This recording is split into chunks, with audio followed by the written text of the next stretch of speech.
تو اب اس میں اصل میں وہ ایک بہت ٹیکنیکل، جسے ہم کہیں ٹیکنیکی سطح پر بہت مضبوط آدمی تھے رئیس لوگ، اور وہ مضبوطی ان کی ریڈیو کے ڈراموں سے لے کر آپ کے ٹی وی، اس کے اندر گیت، یہ سب اگر تکنیکی سطح پر سامنا ہو اور اس کے پاس ایک ایستھیٹک جسے ہم کہیں جمالیاتی ارینجمنٹ اس کے تخیل سے جڑا ہوا نہ ہو تو شاید وہ یہ کچھ نہیں کر سکتا۔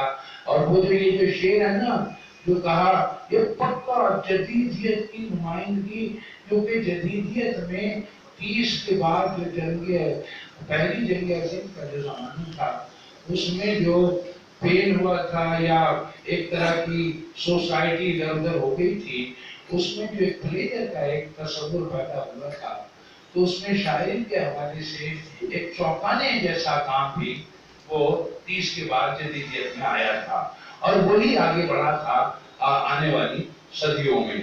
اب جیسے میرے آنگن کی اداسی نہ گئی، روز مہمان بلائے میں نے۔ اب یہ جو ہے یہ سمجھنے پورا اعلامیہ ہے اس پورے عرصے کا۔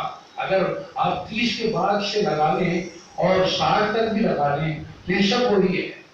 اچھا، پھر صاحب نے کہا کہ صاحب یہ جو تھے یہ انہوں نے اپنے ہونے کا بہت ذکر کیا، یعنی یہ بات ہمارے نور اللہ سے یہ سمجھتے کہ اپنے ہونے کی بات۔ تو دیکھیں جب 60 تک ہم پہنچے، 62 تک، تو یہ جو کیرکی گارڈ کا ماڈرن ورژن جو تھا، جو 45 کی جنگ میں تحریک مزاحمت میں شامل تھا، فرانس کا جہاں پال سارتر تھا، وہ سارتر کا جو تھیوری تھی، سارتر کی جو ڈرامے تھے، سارتر کی جو فکر تھی، وہ دنیا میں خاصی پاپولر ہو چکی تھی۔ یعنی یہ جو تھا آپ کا کیرکی گارڈ، وہ ایگزسٹینشلسٹ تو تھا لیکن بلیور تھا، یہ نان بلیور تھا اور بینگ نتھنگنیس والا۔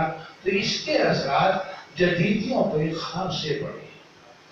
یعنی اب جو نیا معاملہ تھا اس بیلٹ میں، وہ آپ کا ترقی پسندوں کا نہیں تھا بلکہ جدیدیوں کا تھا۔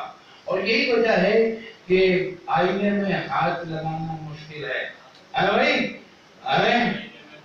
آئینے میں پھول کھلا ہے، آئینے میں پھول کھلا ہے، یعنی اب قمر جمیل ہے کہ ان پر تو شبہ ہی نہیں کیا جا سکتا کہ جدید نہیں تھے وہ۔